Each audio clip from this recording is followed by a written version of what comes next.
শুধুমাত্র পুটিং মারা হয়েছে আর প্রাইমার মারা হয়েছে, আস্তর করা হয়েছে, তাই কত সুন্দর দেখা যাচ্ছে। যদি আপনাদেরকে একটু কাছে থেকে দেখাই আমাদের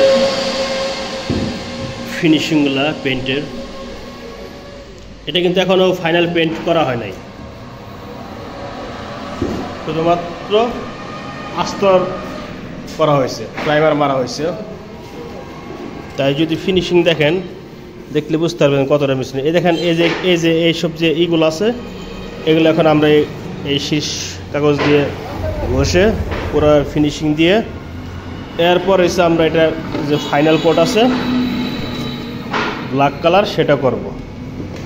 তো এখানে দেখা যাচ্ছে টাঙ্কির যে জয়েন্টগুলো দেখেন কত সুন্দর ফিনিশিং, এখানে কোনো ওয়েল্ডিংয়ের কোনো জয়েন্ট নাই। এদিকে যদি দেখাই আপনাকে,